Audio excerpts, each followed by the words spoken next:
Welcome, ladies and gentlemen. This is Sportsballin, your home for all things sports. My name is Ethan Markham, and as always, I'm joined by Connor Smith and Jace Vincent. You guys ready to kick off Season 9? Absolutely. Season 9, the last one for me and Connor here. So, got to make it the best one here, talking all things college basketball, college baseball today. So, absolutely ready to talk a bunch of sports. Yeah, it's our last dance. Kind of sad, really sad actually. This is my favorite day of the week, but got to savor the last season of it. And Jace, while we're at it, last season got a new button for you. Ethan's going to introduce it. This is the Jace technical foul button. So anytime he says something that is obviously whoa, we're going to hit him with a classic. So you're probably going to hear that a lot, unfortunately. Hopefully not. We'll see if we. I don't like the way you're looking at me there. We'll see. It's coming. But we're going to jump right on into the action. This week we've got an absolutely stacked lineup of college basketball games, and it starts with probably one of the biggest matchups we'll see all season long before the tournament. Number 1 Michigan versus number 3 Duke. Yeah, fellas, this has Game of the Year written all over it. You've got two great brands, two great rosters, two of the more iconic coaches in the sport. Oh, and by the way, Yaxel Lindenborg versus Cam Boozer, two guys that are probably going to be finalists for Naismith Player of the Year. At this point in the season, too, like you can get these kind of matchups early on, not this far in, especially when it's out of conference. I love they're doing that this late into the season. It's going to be a great game. No, absolutely. I love the way this game's been playing in DC, how it's going to be two players that you mentioned up for National Player of the Year, Lindenborg and Boozer. Boozer leading Duke in points, rebounds, and assists all the way there. So if he continues that the performances that he's had, especially in a game like this, he could solidify National Player of the Year. And the big thing I'm looking for is if Duke can handle that tandem of Ade Mara and Yaxel Lindenborg in that backcourt there for Michigan. I think that honestly, if I had to pick a favorite in this matchup, it would be Duke because I'm a big Cam Boozer guy. But I'm with Connor. I mean, this is just to have this kind of a matchup, especially this late in the year where we typically kind of water down to just playing conference opponents and filling out the schedule. I think it's awesome. I think it's great for the sport. Yeah. So we're also going to look at another big game, and that's going to be number 4 Arizona against number 2 Houston. And this is a big game because you look at Houston, right? They had some early, they're kind of rocky at the start of the year. They've really come along, and for Arizona, it's kind of been falling off these last few weeks. Yeah, I mean, I understand this one's a conference game, but both these matchups this week, it's literally Final Four. It's 1 versus 3, 2 versus 4. It's absurd. And this one means more just because it's in conference. I mean, the winner of this is likely going to win the Big 12 regular season championship. I have to lean Arizona. I think their roster is insane. I mean, they're the number 1 team in the country before getting beat last week. But the big point for me is going to be Kelvin Sampson. I think he kind of turns the tide of this game. And even though Arizona has a better roster, he makes it even. And they might come out on top. Who knows? And these are two teams you see they're not going to be shooting a lot of threes in this game. Although Emmanuel Sharp, he has the ability to do that. But when you look at also the freshman star power is going to be in this game, Koa Pete, Braden Burries, Kingston Flemings, and then Chris Sinak Jr. for Houston. Just watching those guys and really seeing how Sinak, if he can really go with a tough, undersized guy, you can say Tobe Awaka down low, seeing how that goes. It's just two fun teams to watch. It's a big game for standings within the Big 12 and to really solidify a 1 seed that is for Houston if they want to work their way back into that. I think I got to lean with Houston in this one. I'm with you, Kelvin Sampson. I mean, these just such great, sound defensive squads that, I just got to say, I feel like if I'm looking at who I feel has the edge in that game, it's got to be Houston, along with some of the experience, especially having that great run they had last season. I really feel like they're going to come out on top. But it could go either way with that kind of loaded, stacked roster Arizona has. 100%. In other news, BYU star Richie Saunders suffered a season-ending torn ACL in the first minute against Colorado yesterday. The Cougars are ranked 22nd in the country, and they've got some good players, and they've really been on the rise this season. But, fellas, could this injury drastically change things for the Cougars? Absolutely. I mean, losing Richie Saunders is – I can't overstate how big of a loss this is. I mean, obviously you have A.J. DeBansta, you've got a couple other key guys, but Richie was averaging 18, 6, and 2 this year with 48.9% from the 48.9% from the field. Had a bug there. He's a good defender too. Good defender, 3-level scorer, can do it all. It's a huge loss for a team that had potential to make a deep run, Sweet 16, Elite 8, Final Four maybe.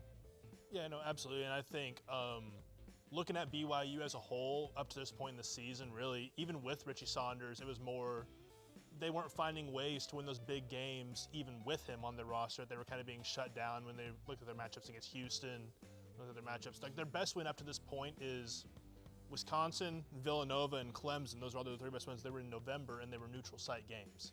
They haven't found a way to win a game on the road in conference play, and you look at it this weekend coming up, it's not getting easy. I think their next two games are literally Arizona and Iowa State. I don't think they're winning either of those. I mean, especially not without Richie. I mean, I think the biggest thing for them is that every locker room has their guy, right? Yeah. You know, especially in basketball. Basketball probably more so than any other sport, right? I mean, if you look at the NBA, you really only need one star to be competitive. You know, every team has their guy, and when you lose your guy, you know, the whole team starts to fall apart. I just don't think they've got other quality players, but I just don't think they're going to be good enough to make a deep run without Sanders. No, 100%. And something that we've not mentioned yet is his veteran presence. They've got some veteran guys on that team, but you look at DeBance, you look at some other guys that are starters. They're freshmen and sophomores. Richie Saunders, he's been there. He was part of their March Madness run last year where they almost beat Alabama to go to the Elite Eight. He's a guy that has that experience that you just can't teach. I mean, and when you look at teams that go deep into March Madness, it doesn't really matter how talented you are. We've seen teams full of freshmen. Kentucky does all the time. Has a team loaded a five-star freshman, they can't win the big game because it's about experience and just keeping your composure in those big moments. Richie Saunders has that. They no longer have that on their roster, and that's going to be huge. Absolutely. We're going to take a quick break from Win the Action, and when we come back, we'll have college baseball here in just a bit. What are you doing in there? I wouldn't do that. What are you doing? What are you looking for?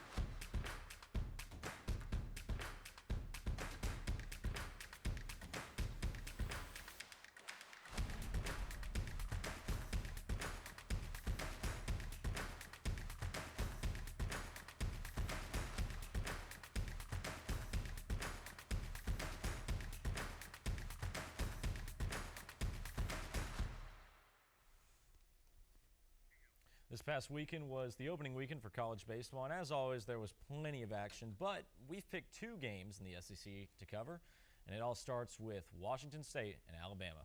Yeah, this is a really weird game for the Crimson Tide faithful. I mean, they were looking at a potential College World Series team heading into this season. They got beat in game one, bounced back in the next two games, took the series behind a really good offense led by Jason Torres, Justin LeBron, Bryce Fowler, so on and so forth. Bad start for the Crimson Tide, but of course they bounced back. Absolutely, Alabama had the early struggle on that Friday night, but then bounced back Saturday and Sunday and picked up a good series win against a scrappy Washington State team. They looked good, and they showed a lot of good signs, especially with, you know, you often refer to those teams as inferior opponents, but you got to be able to rack up wins before you get into conference play. But we'll move on to Florida and UAB. Yeah, right on cue with the inferior opponents and losing game one. Florida lost to UAB on Friday night, opening day, in a really good low-scoring game. I believe this went into extra innings, but of course they bounced back, trounced the Blazers the next 2 days. But I mean, it just shows the depth that's in all of college baseball right now when you can have these mid-major programs come in and really compete with the top SEC dogs. Absolutely, and I think Florida, for their preseason ranking, is slightly overrated. Yes. A little bit. I would agree. They're a little bit overrated. I think it's, you know, more so ranking the brand as opposed to ranking the team. But we'll move on. The 2025 NFL season officially ended a couple weeks ago. And, guys, there's a lot to unpack here. For you guys, who was the most surprising team this season? You know, I would say the Seahawks, but that's such a chalk answer. Yeah. So I'm going to go with the Chicago Bears. And as much as it pains me, I'm a Packers guy. It's got to be the Bears. I mean, they were 5-12 last year. Offense was abysmal. Caleb Williams was atrocious. They come out this year, they're, a few plays away from playing in the NFC Championship game against Seattle, which they would have lost, but still, you go from 5-12 to, you know, in the semifinals with really not a whole lot of roster turnover. You brought in a new coach with Ben Johnson. That was a great addition. He's done a great job this year, and, you know, they're not going anywhere anytime soon. No, I agree. You kind of took the answer from what I was going to say was the Bears there. I think if you don't want to look at these two teams right here that played the Super Bowl, you got to talk about Chicago and the turnaround that Ben Johnson had in year one there, with making Caleb Williams great, having those pieces really come in there, adding to that offense, making it elite to make a run to the playoffs and put Chicago kind of back on the map in terms of the NFC South and within the NFC as a whole. I'm going to go a different route. So normally when you say who's the most surprising team, it's like a positive thing. The Kansas City Chiefs. I mean, what happened? You know, you don't look at the start of the year. If you had started the season and told anybody, hey, not only are they not going to be in the playoffs, by like just over midway through the season, they're essentially going to be out of it. Yeah. You know, you would have been, you know, it would have been, hey, point and laugh. But I mean, what a just falling apart the entire year. Obviously, there was the Mahomes injury, but outside of that, even before that, they were just bad. They were just bad. One more surprising team I would throw in there is Jacksonville. Did have a great season as well. You could also throw in the Colts. See, that's two surprises. Surprises for how good they started and surprised for how bad they finished the season. Both in the terrible AFC South. Mm-hmm. Yeah, in what might be the worst division in probably in the NFL, if we're being honest. But no, for me, I got to say it's the Chiefs. I mean, just to have the regular expectations that we have with the Andy Reid Chiefs era and to be about as bad as they were was just, quite frankly, it's just crazy. Yeah, well, I mean, like you said, you had the Patrick Mahomes injury, and that obviously hurts you quite a bit, but they weren't that good beforehand. And they had a lot of uncharacteristic play, uncharacteristic mistakes that don't usually happen with a Kansas City Chiefs team led by Andy Reid. So, I mean, maybe this is the beginning of the end? It's very possible, but now we'll go over to hear what's going on outside of the studio for the word on the street on Sportsballin. What's up, everybody? It's Maggie with Sportsballin, and today we're bringing you all things Winter Olympics. I'm here with Kate. Okay, Kate, what country did the Olympics originate in? I know this one. I learned this in English class, and it is ancient Greece. Good, Kate! Adler. Okay, Nathan, what Winter Olympic sport uses a broom? I'm gonna say curling. Correct! What are the three medal colors awarded in the Olympics? Bronze, silver, and gold. Good. Winter Olympic sport is a combination of cross-country skiing and rifle shooting. To be honest, that sounds like somebody's gonna die doing that. It's the biathlon. Okay, you're the first one to know that today. Very nice. Thomas. And? Logan. Okay, guys, if you could master one Winter Olympic sport, what would it be? Definitely be curling. Definitely curling. Okay. We'd be the perfect curling team. We'd be the greatest. Okay, Taylor, what Winter Olympic sport do you think you could medal in? I think I could medal in bobsledding. Okay, why do you think that? I think watching them like get down and run really fast and then like just slide down, I just think that I think it speaks to me on a personal level, and I think I could do it. That's awesome. Thank you, Taylor. You're welcome. Yeah. And I brush it. Yeah, keep brushing. Watch out. I'm here with Brendan. Okay, Brendan, if you had 4 years to train for a Winter Olympic event, which would you compete in? Snowboarding. Okay, you think you're winning gold? Probably not. That's okay. What event would you absolutely not do? Alpine skiing. I get that. Watch out! Hold on. Keep brushing. It's going. Keep going. Oh, wait, we got it. Here with? Ethan. Okay, Ethan, rapid fire sports, you're going to tell me if they're in the Winter Olympics or not. Okay, curling. Yes. Good. No. It is not. Bob speed skating. Yes. Okay.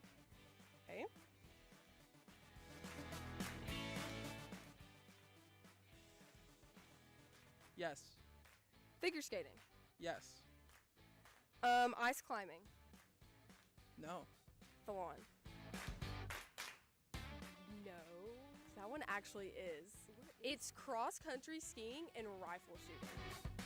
Extreme snowball fighting. That sounds so niche. I'm gonna go yes. I like the thought process, but it actually isn't. Okay. Ice dodgeball. Downhill tag.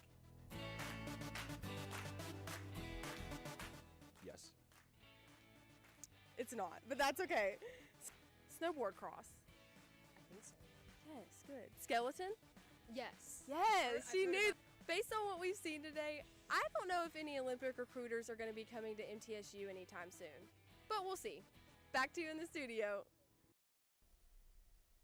And welcome back. It's time for our hot takes of the week. And Jace, we'll start with you. Well, my hot take, we'll start things out on the West Coast in the WCC. And my hot take is that the Santa Clara Broncos will win the WCC, solidify a 3-bid WCC alongside Gonzaga and St. Mary's. Here's my reason why. Santa Clara in themselves, they're 39th in KenPom. They're number 30 in offensive efficiency. And they have 3 starters in their team that average in double figures, led by Christian Hammond, averaging 16.4 points a game. Santa Clara is 13-2 in WCC play. Both those losses are to Gonzaga by a combined about 15 points. So I think that they can, if they were to play in a round 3, because as of right now, they're in that semifinal spot in the WCC tournament. I think they could win 2 games and get an automatic bid. See, this is like a two-parter, you know? I think Santa Clara's got a chance to win the WCC. They're not getting 3 teams. It's going to be at max Gonzaga and Santa Clara. So I'm going to have to say 50-50, but like since it's just you, no. It's going to be tough. I will say what has me leaning a little bit on the nose side was that last year you threw out a lot of college basketball takes, and there were some of them that like that not only didn't hit, but like it wasn't. It wasn't like you just narrowly missed, man. The worst one was the Kansas State one making the tournament. So that or Tennessee, the state of Tennessee having like 5 teams in the tournament might not have been a good one. At the time, they were good. At the time. Oh, yeah. But even then, I don't know. So I'm going to have to lean in and probably say no, but really more so for Connor's reasoning that it's going to be hard to get more than 2 in there. Connor. You know, I don't mean to be a hater, because I've got a ton of respect for Mississippi State baseball, what they've built. But they're clearly the most overrated team in the country this year. They went 36-23 last season, which that's solid. But then you look at it more in depth, they went 500 in SEC play. They were the number 11 team in the SEC standings. They missed the tournament. They lost some key players, and they added a really good coach with Brian O'Connor. I love what he did at Virginia. But how did they go from not even a top 10 SEC team to a top 5 team in the nation this year? And some people at D1 Baseball had the number 1. How do you just not really improve your roster whatsoever, and you go from missing the tournament to being a top 5 team in the country? And then they proved why they're overrated. They struggled with Hofstra this weekend. Look, I love Brian O'Connor as a coach. I think he was great at Virginia for what he did there and took them to multiple College World Series. I just think that the hype is way too much for Mississippi State right now. Have they missed a tournament every year since they won the national title? It's something like that. But they won it once. That's great. Tennessee won it too. So not that that's a bad thing. That's a terrible comparison. No, but I'm saying wait a minute. I could say more Ole Miss won it too. That's better. That's a better one. But Jason, I was meaning more like believe. I was meaning more like a flash in the pan type thing, but in that way, where they won it for their first time. I'm with you, though. It's one of those things where it's like, I don't know for what reason it is. There's not that much of it's not a drastically improved roster. The coach is an improvement, and it's a proud program, but like, come on. It's one of those things where I can't come up with a reason for it. But we're going to get to mine now, and I already know you guys might not agree with me, but I'm going to go ahead and say it. Drake May is probably the most overrated quarterback in the entire league. I don't care that he was second in the MVP voting. I simply don't care. They played the easiest schedule of any NFL team. They played, 9 fired head coaches or 9 teams who fired their head coaches. And they get to the Super Bowl, and let's be honest, guys, if it weren't for a stat-padding fourth quarter, he had probably the worst Super Bowl performance by a quarterback, 60 yards in 3 quarters. He also had 3 turnovers. He couldn't get the ball away. I don't even think he's top 10. I don't even think he's top 10. Yeah, no. That's absurd. No. Bro, okay, the Super Bowl performance is not his fault. Get the ball out. I don't care how good you are. The great ones make plays. If you're a mix of Tom Brady with Lamar Jackson's running and your offensive line can't block a teddy bear, you're not going to do anything. His offensive line was garbage. His run game was garbage. His best receiver, Stephon Diggs, is more worried about having drama with Cardi B. I mean, he was set up in a bad situation. They had the worst strength of schedule, dog. That's not his fault. He did what he was supposed to do. Drake well, May if he's that is good, a then good get quarterback. the ball out. Get the ball out. Don't get sacked 6 times in the Super Bowl. Looking at it ain't wrong. Look, You lost privileges. looking at it, hindsight is 2020. Looking at the Patriots season after it ended, going into the season, did you think that the Patriots were going to be, what were they? I'm not taking anything. 13-4 and the 1 seed and the 2 seed in the AFC. It's an awesome story. It's an awesome story, but he's not. He's not number 2. I'm not saying he's number 2 in the league right now. Maybe not, but he's top 10. But he is the best quarterback. I think he will be top 10. I don't think he's top 10. He's not yet. a Stetson He's Bennett top on Georgia. 10. I don't think he's top 10 yet. What do you think? I think he's 11. He's 10. I would say he's top 10. He is He's at top best 10. he is 10th. You're gonna criticize him for At the best, he performance is in the 10th. Super Bowl and the performance in Denver in the AFC title. It's winning not his fault. Blizzard. Get the ball out. I don't know. When he has 3 The great seconds. ones, the great ones make it work. The great ones make it work. What do you want him to do? Throw the ball away every single play? Get the ball out. It's not my problem. I'm not taking snaps. You're an idiot. Heck. We'll be back here in a moment. We'll have our favorite segment. It's Connor's question right after this. We will never fully understand what we've asked of you or your families, asking you to put yourself in harm's way, to endure it all. But we do understand that it's our turn, our duty, to keep you secure for the rest of your life. Wounded Warrior Project long-term support programs help our most severely ill or injured veterans live independently, at no cost, for life, so that they might stand at ease. Join us at findwwp.org.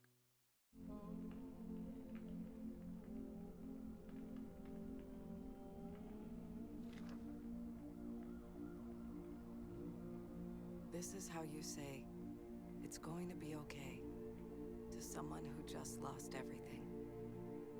That yes, we'll find you somewhere to stay. And yes, your children will have breakfast. Every 8 minutes, the Red Cross responds to a disaster and makes this promise. Help us keep it. A smile. It's simple, really. Yet, it can do amazing things. It can show how we feel. It can brighten someone's day. It can even change the course of our lives. But what would life be like if you weren't able to smile? For more than 1 million children, this is their daily struggle. It doesn't have to be this way. Since 1999, Smile Train has been helping children experience the simple joy of a smile that so many of us take for granted. To learn how you can help Smile Train change the world one smile at a time, call or go to smiletrain.org/learn. It's now time for Connor's question. And Connor, what do you have for us this week? Thanks, Ethan. This week I have, is Dave Van Horn the most overrated coach in college baseball history? Love me some Dave Van Horn. He's one of the greatest, really great coach. Consistently has his program top 10, top 5, but he keeps choking. I mean, I get the 1,300 wins. He's been in the World Series 10 times. He hasn't won anything. He keeps going back, and he keeps losing. He's essentially a mix of John Shire and the 1990 Braves if they didn't win that one in 95. Like, he's a choke artist of all choke artists. I would say no, he's not overrated. I think that he's properly rated for, as a coach, he's kind of like a Rick Barnes of college baseball, in a sense. So. And Rick Barnes keeps choking. So. But I mean, Rick Barnes has made the Final Four, and he. Oh yeah, what 20 years ago? Yeah, 23 actually. Or had the number right. Or had the number ready. No, he is easily the most. He's got to be the most overrated coach in college baseball history because everyone talks about the great coach Dave Van Horn. You got to win something, man. You got to win something, all right? Like, let's, look, I'm not taking anything away from his career. Obviously, he's been one of the most successful coaches. But, like, here's the deal. There's winners and there's losers. And at a certain point, if you don't get into one category, you're going to fall into the other. I'm not saying that he's been, that he's not a good coach. Obviously, great coach. They'll probably have, if they don't already, there's going to be a statue of him outside. I mean, he's a Hall of Fame coach. He's a Hall of Fame coach, but you got to win, I will say, the one ring that he should have gotten they misplayed a foul ball against Oregon State. I understand that. That's not his fault. I understand that, but at the same time, What about all the other teams? at the same time, if it happens once, okay. Happens 2 or 3 times, wow, that's a crazy coincidence. You make it there 10 times, and you don't sniff it, and when you do sniff it, your players choke under pressure. That's a coaching problem. It was That is bad on last you. year. I mean, last year's a perfect example of it. No, they no, were in the right no, situation. No, because the left fielder who missed that play was on my summer league team, so I got to protect him. Okay, so we're going to throw someone else under the bus on that team last year. Fahivo Aloy But for they were not hitting another home run. But they were in a great spot to do it last year, and what did? They choked. I mean, that's what happens with Coach Dave Van Horn every time that he gets to Omaha. You know, he chokes. It's the same reason. You know why nobody brings up Dan Marino when they talk about top 4, top 5 quarterbacks of all time? He didn't win anything.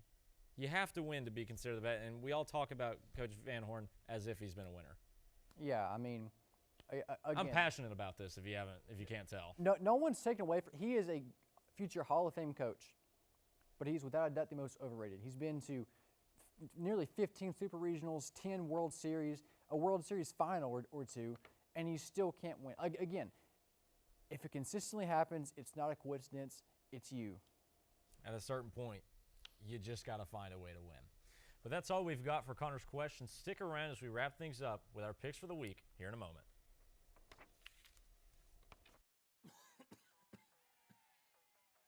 Oh, man. I can't believe I'm missing this.